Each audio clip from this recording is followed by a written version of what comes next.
Hello and welcome to another episode of Disastrous History. This is once again another Patreon episode only for my patrons.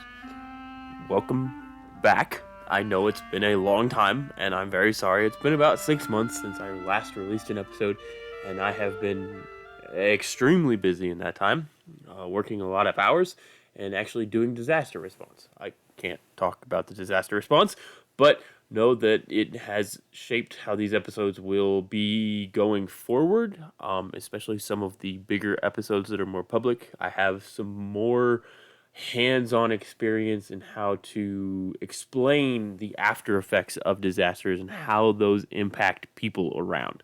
So, look forward to that in future episodes. Not particularly this one because it's, well, we're going to get into it, but it kind of one and done kind of thing. So there's no real necessary after effects, and it was kind of overshadowed by a whole other thing that was going on.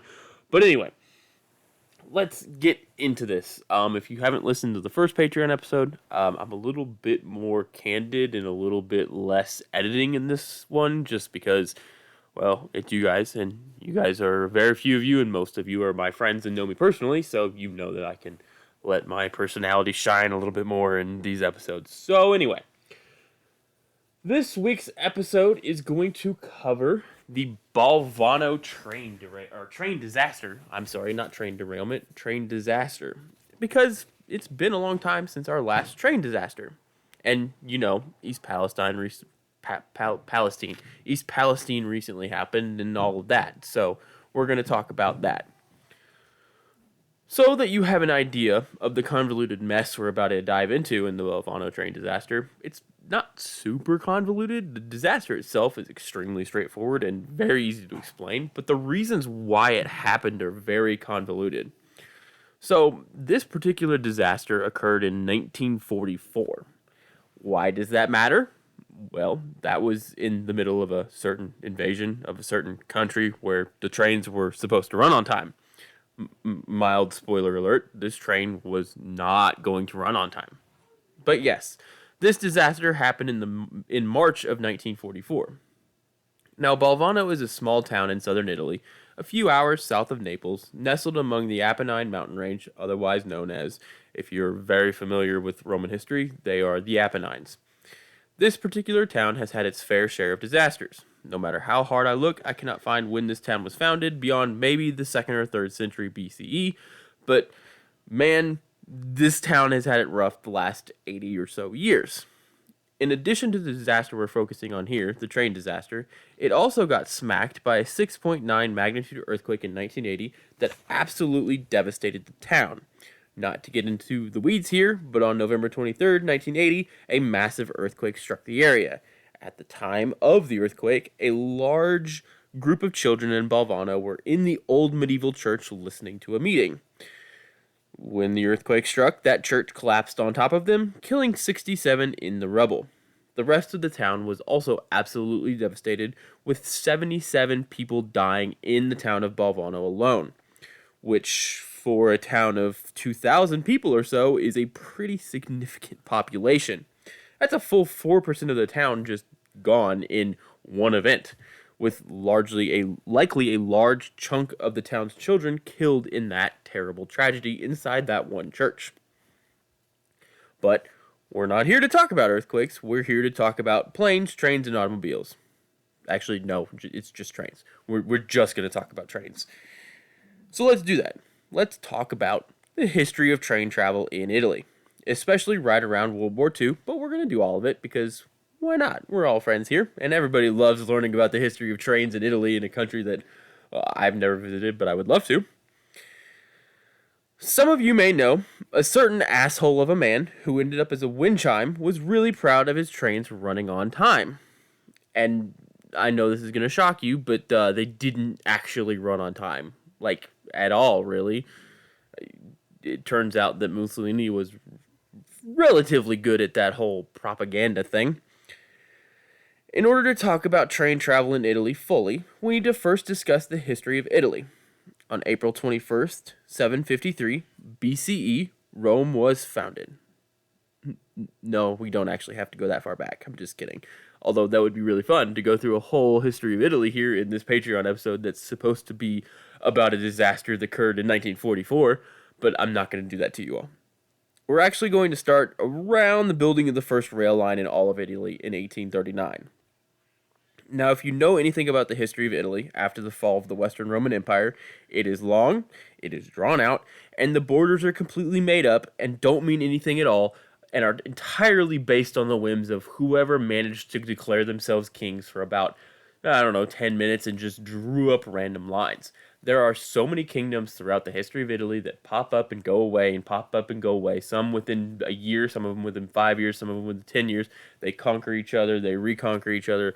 It is a tangled mess of just wildness. Like, that is a whole entire podcast on its own. From like 476 to about 1870 would probably be a podcast of 90 or 100 episodes. Like, it is way too much to get into.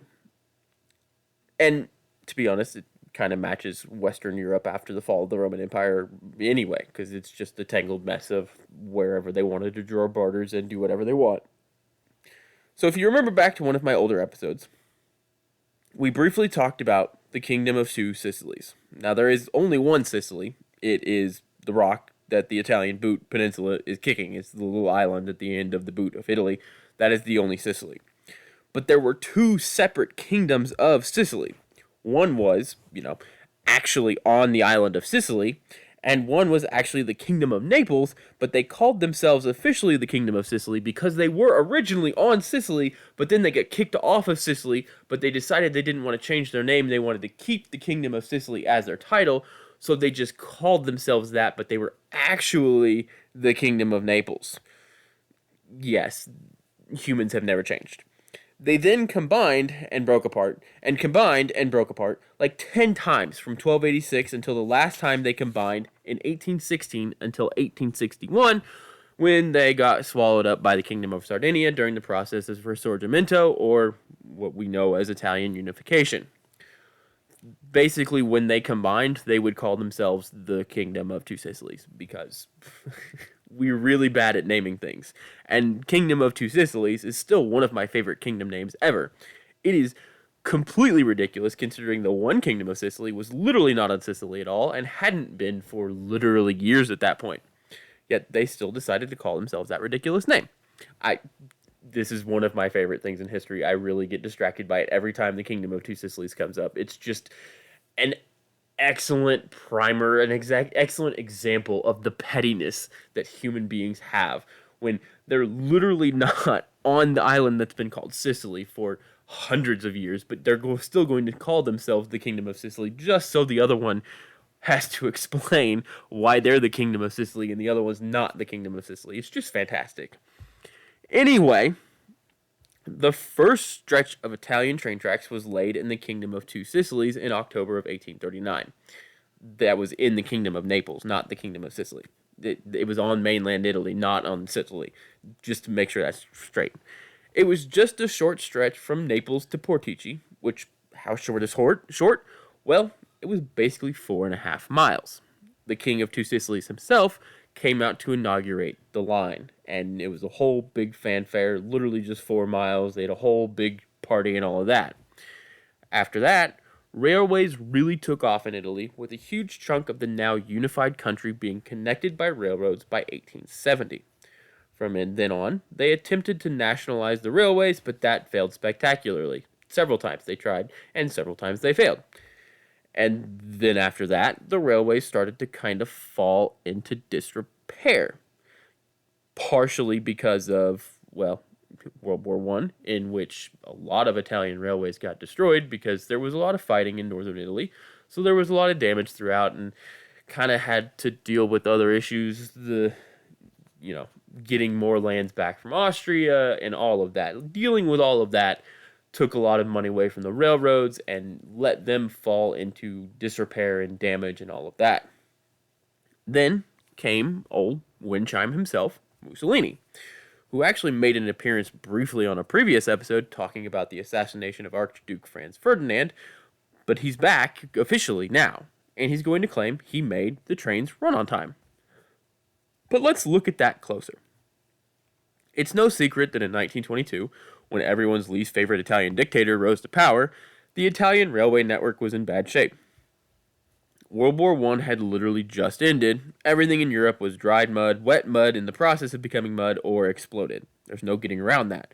Like, Italy hadn't taken a ton of damage in comparison to, say, France or Belgium or Germany or, what became Poland or Russia or Austria or any of that, but it had taken a beating.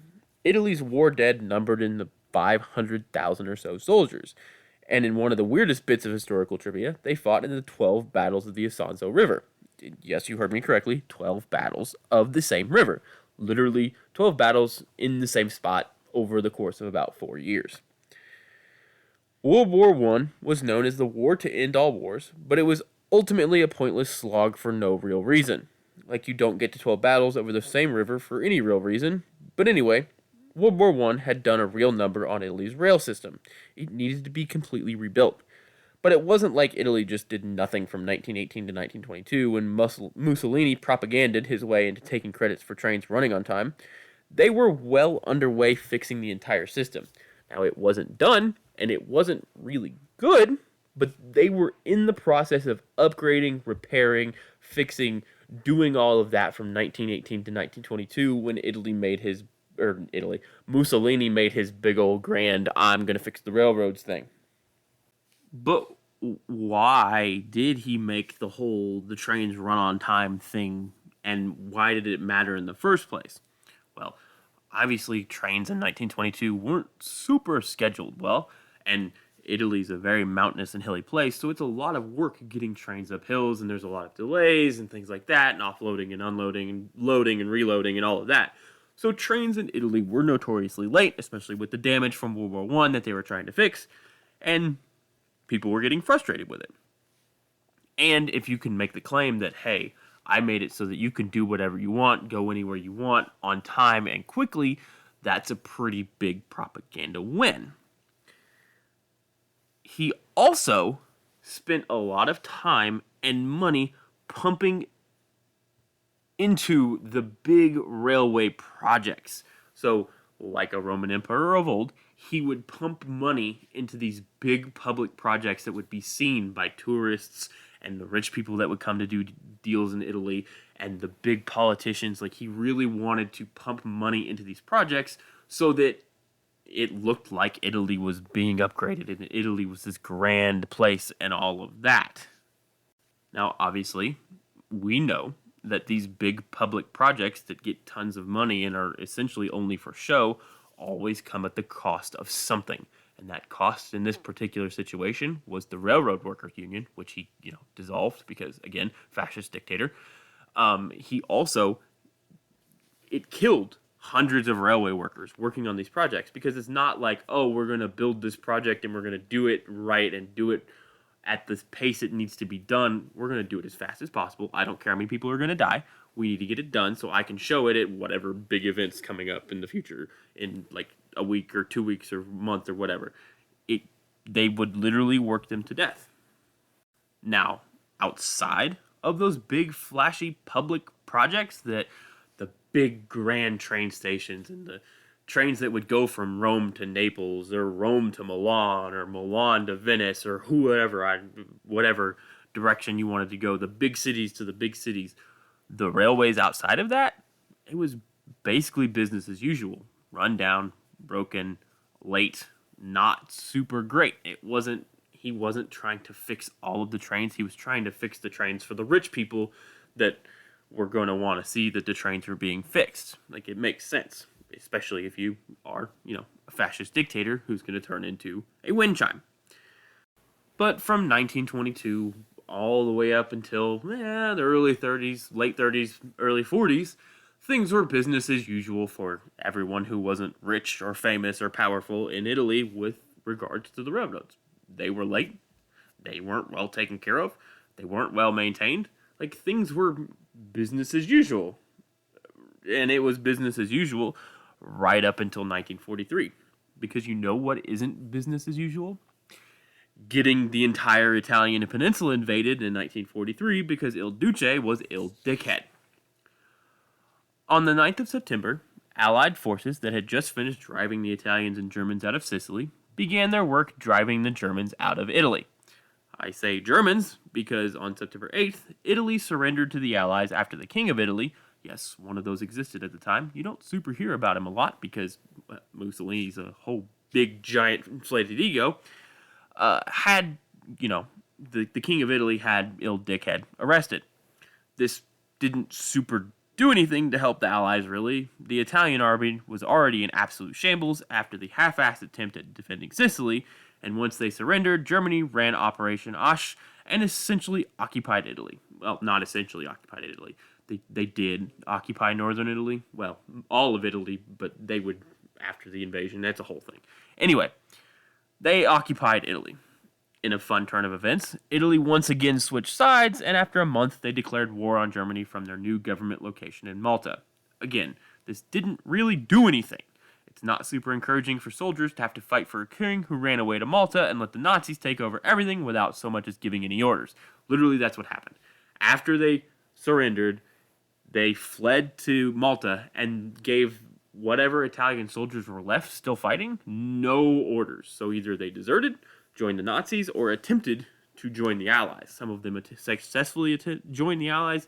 Some of them did not. Some of them were killed by the Germans for the possibility that they were collaborating with the Allies. It's a whole mix of mumble-jumbo, war fog kind of weirdness. Now I know what you're thinking. What does any of this have to do with a train disaster in a small town in Italy? And I'm getting there. I promise. It will all make sense eventually.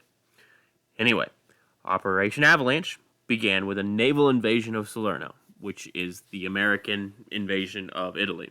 Operation Slapstick, yes, that is the real name, began with a naval invasion of Toronto, and they were off to the races. That's the United Kingdom invasion of Italy.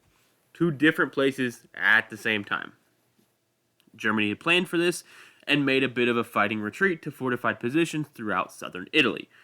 It was like a half-assed fighting retreat because invading southern Italy is a tall task anyway. Like, it's all mountains down there. It's nothing but mountains down there. There's mountains all over the southern portion of it. It's like trying to invade the United States through the Rockies. You could do it. It's gonna be terrible and it's gonna be awful the entire time, but it technically is possible. But that was the only way the Allies could do it, so that's what they did. And because it's mountainous, it's going to take forever. The Germans are not on the offensive, but they have the upper hand because they're retreating backwards to their fortified positions. They still have all of the transportation options intact. So as the Germans are retreating back to their previously fortified positions, they're blowing up rail lines, roads, destroying food, destroying cattle. Anything that could give the Allies a hard time, the Nazis were blowing up. So they're blowing up literally every rail line that they can get to in time in front of this Allied invasion, so that the Allies have a much more difficult time getting through southern Italy. And that is what is important here. The Germans are blowing up transportation. Remember why I said this was going to be important? Italy still has not fully recovered from World War I. Southern Italy's not bad because, there wasn't much fighting in southern Italy in World War I, but it's still not great. It's been, 30 years, or hell, it could have been 100 years since these lines have been updated at all. 60 years, 70 years, 80 years. They're going to be not in the greatest shape. And so when the Nazis are blowing them up as well, it's going to make it that much more difficult. Eventually, the Allies would be successful and take all of Italy. It was awful and a grind, and everyone hated it, but they were successful. But again, we're not here to talk about that.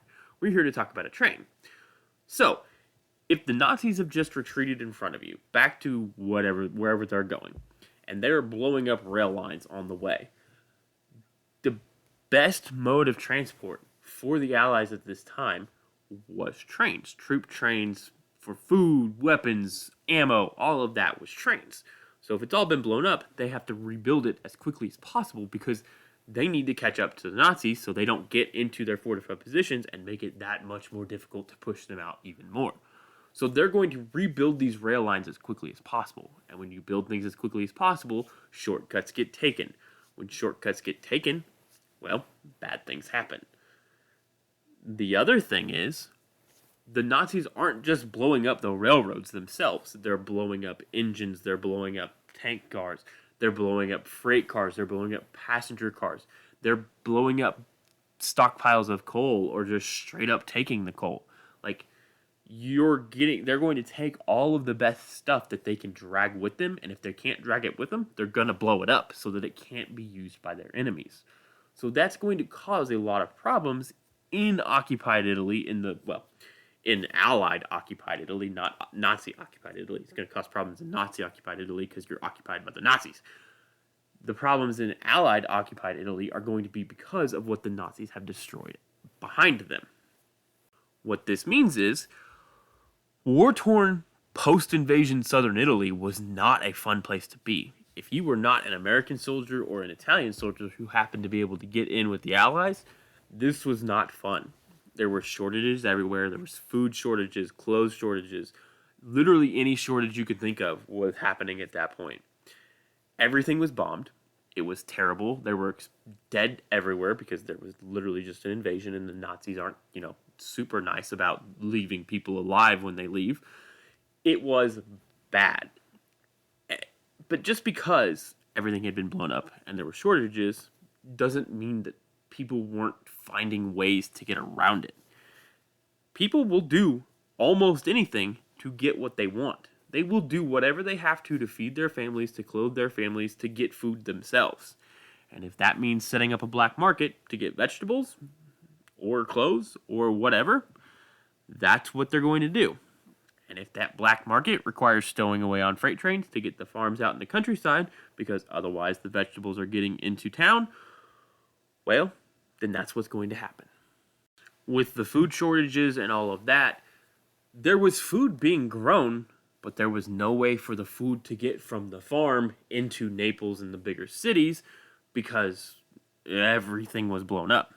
So what that meant was stowing away on freight trains, riding out to the farm, whatever freight trains were running, that might have been one a day at the time, riding out to the farm, buying them from the farmers themselves instead of the massively marked up prices inside the city, and then riding the train back into town to feed your family, children, wife, whoever, whatever, or getting stuff to trade with the Americans to get more stuff.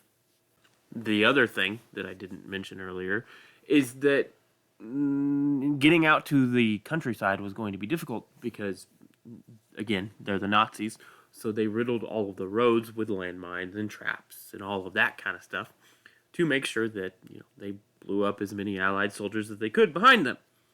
So this made travel not via stowing yourself away on a freight train that much more difficult. It was really either I watch my children starve to death or I stick myself on this freight train right out to the countryside, spend what little money I have on vegetables and stuff that I can get there, and then smuggle it back into the city. Like, it was just all around bad or get blown up. Like, wasn't great options at the moment. And just to really drive the point home, all of the passenger trains were likely commandeered by both armies because technically there's several armies, but the Germans and then the Americans and the British would have taken all of the passenger trains to ferry their troops to the front or ferry backups to where the front is and then take the old troops, the troops that had been there for a while, back to relieve them for a while. Like, these passenger trains were out of commission because they were being used.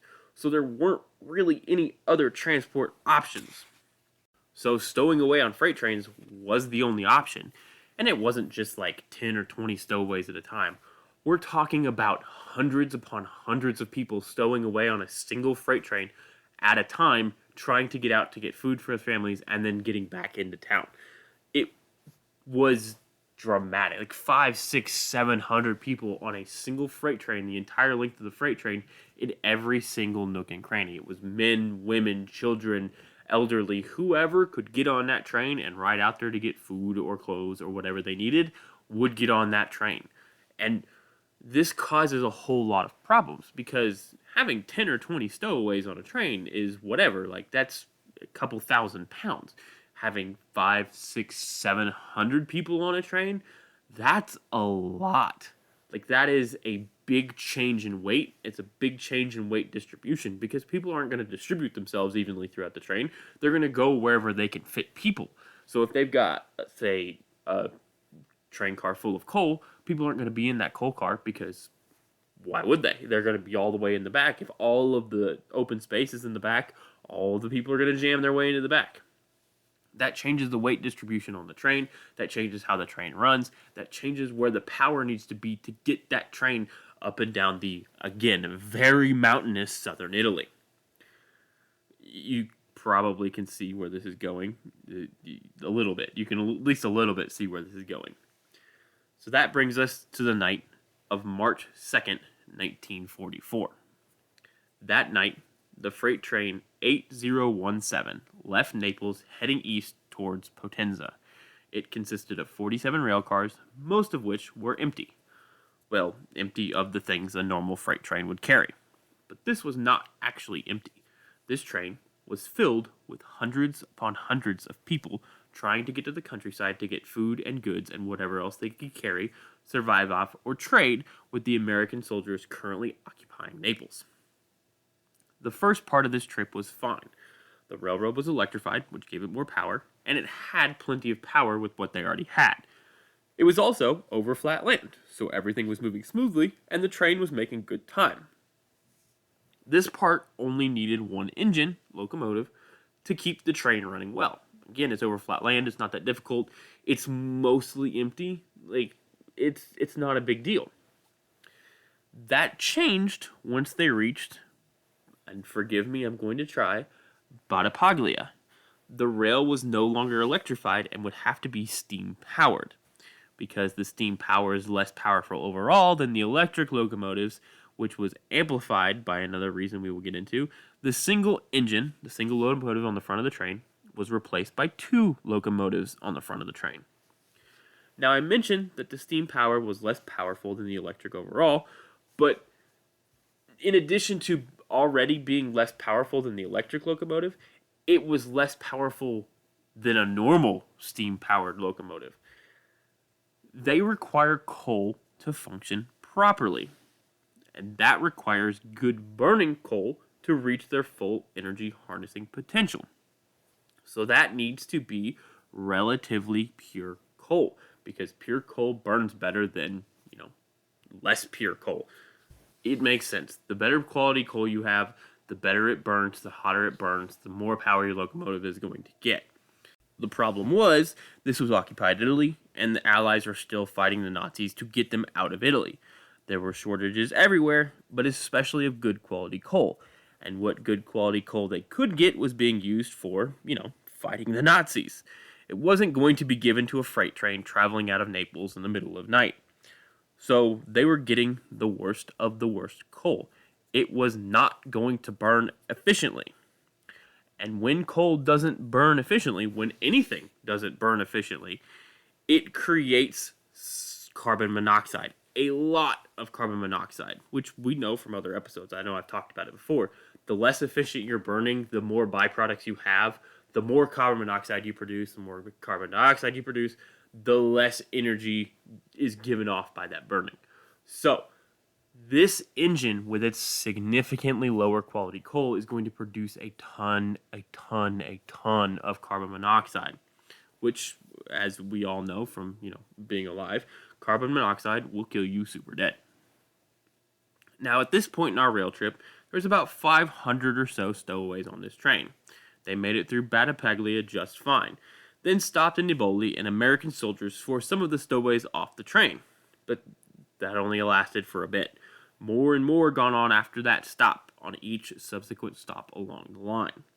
The train at this point weighed several hundred tons, full of stowaways, with 2 locomotives in the front, pulling all of this weight. So just to give you an idea, the Balvano train station is not actually in Balvano. Balvano is off nestled among the mountains. It's a nice little mountain town in southern Italy. One of those idyllic, picturesque European towns, small towns where there's a little cafe and blah, blah, blah, blah, blah. It's off on its own, fantastic and all of that. The actual train station is off along the line, and it stands betwixt, really just wanted to say betwixt, two tunnels, one to the west, one to the east. The one we care about, the Galleria dell'Arme, literally the Gallery of Arms, is a 2 kilometer, 1.25 miles for my Americans, long tunnel through a mountain. And this isn't like a wide tunnel. This literally looks like they pushed a train up to the edge of the mountain, drew a line around the outline of the train, and then made the tunnel based on that line around the outline of the train. There is barely enough space for the train to get in the mountain, and it is not a straight tunnel. It twists and curves and turns and winds its way through the mountain. It is also, shockingly, not flat. It is at an approximate 1.3% grade, which doesn't sound like much, but is about a foot every 100 feet, which again, doesn't sound like much until you factor in the train was pulling 500 something tons of people, stuff, whatever was being taken through the tunnel. That requires a lot of power, which we've already discussed. This train was sorely lacking. So at 12:50 a.m., the 8017 left Balvano's train station and made the couple-mile trip to the entrance of the Galleria dell'Arme. It started out fine. The train was making it into the tunnel, but then something slowly started to change. The train was rapidly losing speed. The wheels were beginning to slip on the track, which is a big problem. No grip, no forward motion. No forward momentum means not going through the tunnel. Not going through the tunnel means sitting there spinning your wheels on the track. But trains were built with this in mind. I don't know if you guys know this, but they have boxes of sand they dump in front of the wheels to help gain traction again. It gives the rails friction, gives the wheels something to grab onto, and it aids the train in moving forward when the rails are wet or snowy or whatever. If they just can't get up the hill, if there's too much weight behind them, they need help getting up the hill, they need more traction, they dump the boxes of sand in front of the wheels, they gain traction, go over the wheels. But inexplicably, this did not work. They were gaining zero traction. They were stuck. Now, I know I said that this is on a grade, and that grade made it difficult to get into the actual tunnel because it weighed a lot. But it also made it far enough into the tunnel, and the grade wasn't high enough that the train started to roll backwards. The train just kind of sat there. Now, obviously, the engineers were doing everything they could to get the train going again. So they maxed out the engines. What that does is make the engine work harder, producing more and more and more and more smoke. By this point, the tunnel was rapidly filling with smoke. And that coal is not pure, it's not burning efficiently, it's creating a ton of carbon monoxide. Most of the 47 cars full of people were inside the tunnel, and it was rapidly becoming unlivable. Inside the front engine, the fireman, the guy throwing coal in to help the engine go, saw the lantern that was lighting the way in the engine was extinguished, which I might add is never, ever good. Like, ever. Because that is a oil burning lantern. It is burning oil to light their way. If that is extinguished, that means A, it ran out of fuel, or B, there's no oxygen available for it to continue to burn. This particular instance was option B, which is bad. It's bad news for everyone inside that train. And then the fireman, all of a sudden, became extremely nauseous and ran to the edge to lean over and maybe find some clean air. He thought it was the smoke that was overcoming him, which it was, and he was trying to find clean air in this tunnel. There, he passed out, fell out of the locomotive, down beside the train tracks, into a ditch. And there he lay, amongst the poisonous gases and bleeding heavily from his significant fall, unconscious. Meanwhile, back in the locomotive he just fell from, the engineer had opened it all the way up full forward, trying desperately to gain traction, and died right there in the seat with the throttle pushed fully forward. In the second locomotive, because remember there's two, the driver there tried to do the opposite. Realizing the train wasn't going to gain traction going forward, he threw the engine in reverse and was going to back all the way out. Even if there wasn't much traction, some of it, plus the weight of the train, would get them out of the tunnel. But he would die of carbon monoxide poisoning before successfully getting the train in reverse and getting it backwards. Now, it's possible, even with the front engine going forward and the second engine going in reverse, they would have made it out backwards. The reverse of one engine and 500-something tons of weight going downhill would be nearly impossible for a locomotive with no traction to fight. But even if they wanted to communicate and put them in reverse together, it was going to be difficult. The front engine was an Italian-built locomotive, so its controls were on the left, like most Italian trains. The second engine was Austrian-built, and its controls were on the right. So if they had managed to overcome the darkness of the tunnel and the loudness of the engine, they probably both would have gone to the opposite sides to make signals to the other and wasted precious seconds that would have made the disaster happen regardless. Like, this is basically a Scooby-Doo episode. The guy in the Italian engine is going to the other side to wave to the guy in the Austrian engine, and the Austrian engine is going to the other side to wave at that guy, and neither one, they're just going back and forth trying to figure out where the other one is, and they can't yell at each other to be like, hey, stay on one side, because both of their engines are running at full blast, and it's loud in this tiny tunnel. So it likely would have happened regardless. So that's what is happening in the two engines. But what about the rest of the train? And the answer to that is nothing good. Essentially, everyone in every car above the last two either died in their sleep or became extremely nauseous, then passed out and died wherever they fell. There was likely no warning, no indication, nothing that told the 500 plus of them that they were about to die. They might have heard the loud roar of the engines as they tried desperately to climb the rails, and any candles or lanterns they had lit for light might have gone out before they realized what was happening, but there was no explosion or sound that warned them of their coming death. There was nothing. There would have been nothing. The train engines might have gotten slightly louder, and if they were awake, which again, it's almost 1 o'clock in the morning, so it's likely that a lot of them were sleeping. If they were awake, they would have gotten nauseous, very short nausea, and then they would have passed out and had no idea what was happening. Like, it would have been like a blanket, just whooshed over their eyes. If they had lanterns lit, they'd have fallen in darkness, gotten nauseous, died. There would have been nothing. And for the people who found them, it would be like the lights had just been turned out in their eyes.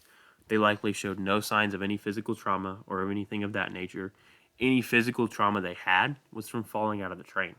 There wouldn't have been like any visible wounding or anything like that. It would have been very obviously they just fell out of the train. Like, they all just died where they stood, fell out of their train.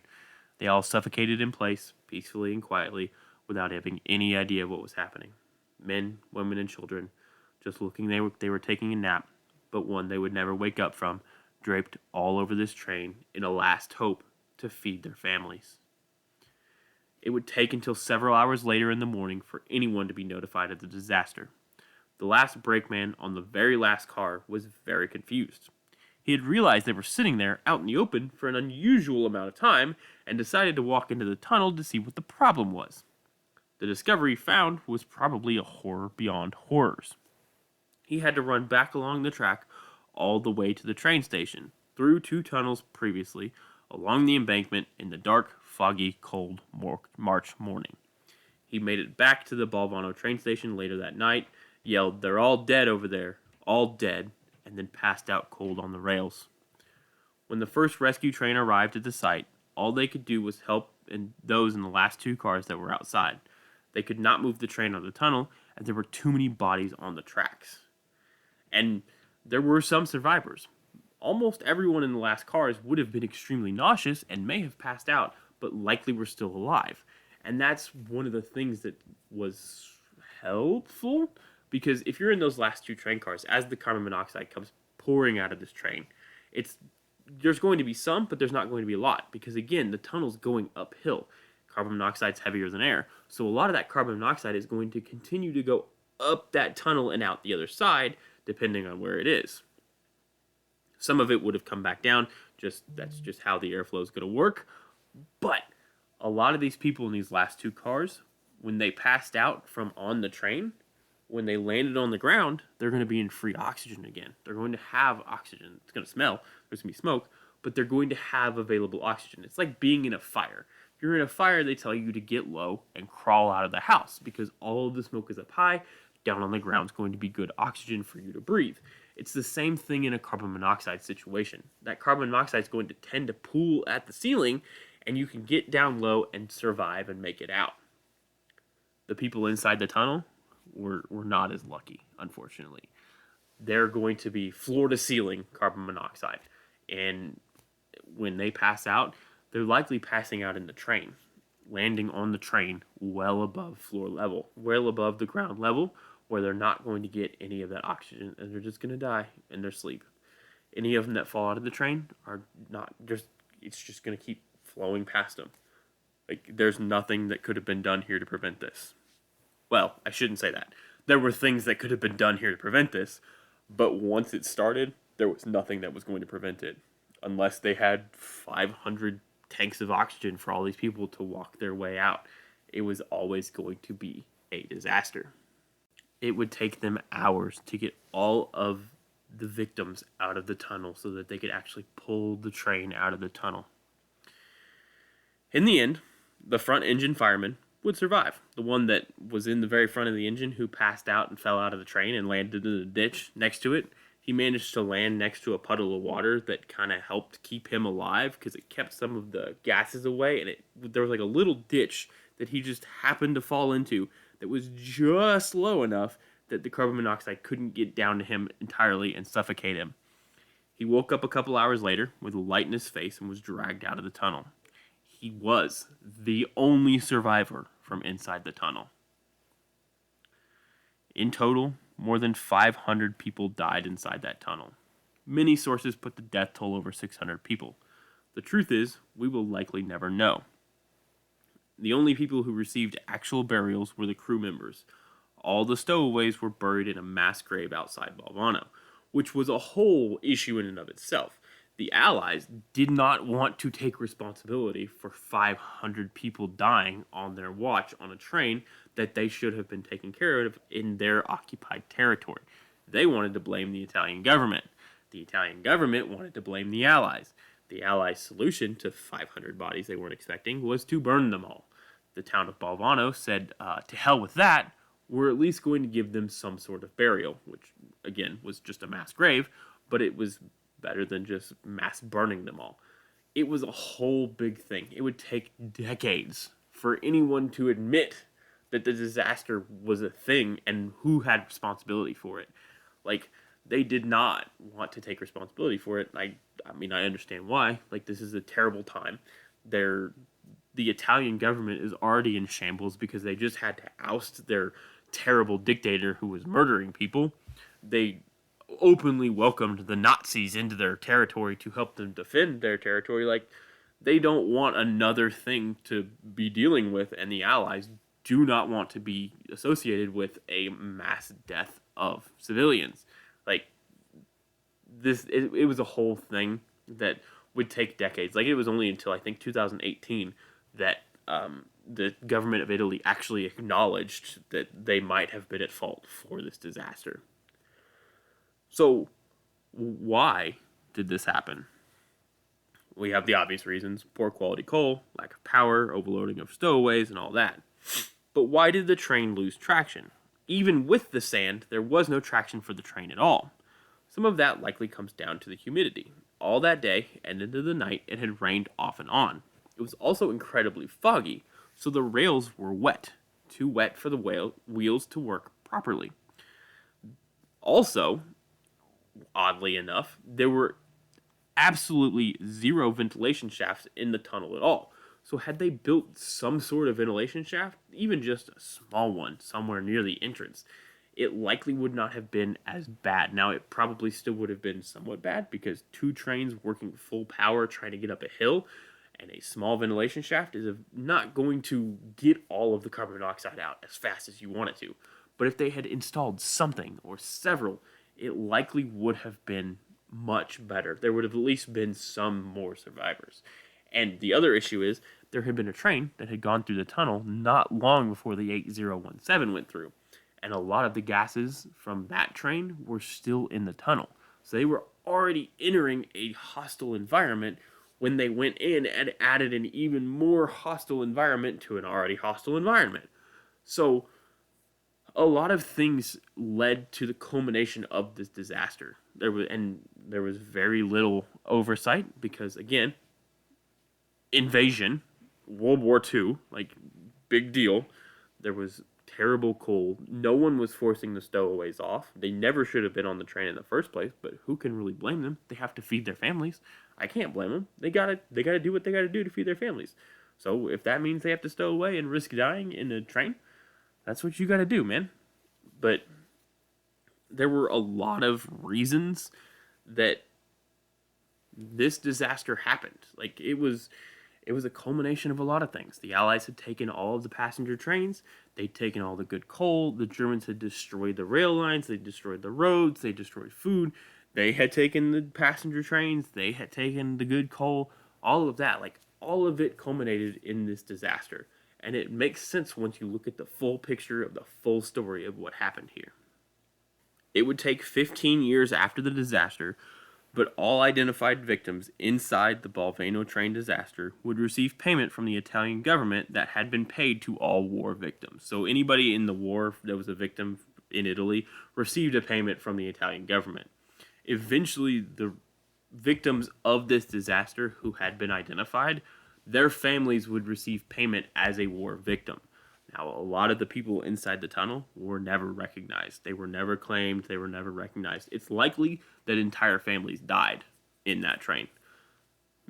Husband, wife, children all got on the train looking to go out into the farm land to get food because it wasn't safe in the cities. So they just all went together, and it's likely that several entire families were killed in this tragedy.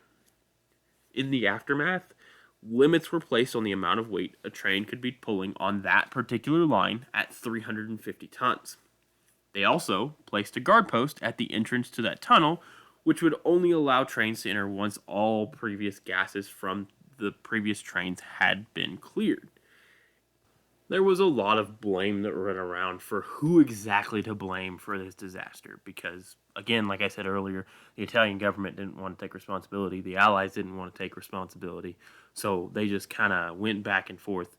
And eventually it was kind of decided that everybody was at fault.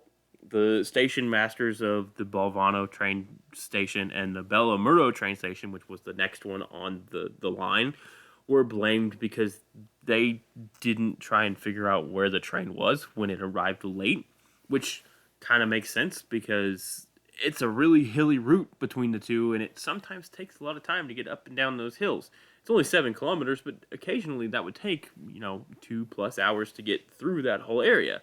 So, like, it wasn't unusual, and again, it's post-invasion, so things are weird anyway. They also blamed the train staff because they knew that all these stowaways were on the train. They knew it changed the weight. They knew it drastically increased the weight, and they did nothing to fix it. But again, what were they supposed to do? Make the train later than it already was? Allies were relying on things that were being brought on those trains. And if you make Allied stuff late, you're going to have a big problem because they're occupying your country. So, there was a whole lot of blame placed around, and it was probably a mixture of everybody. Everybody was to blame here.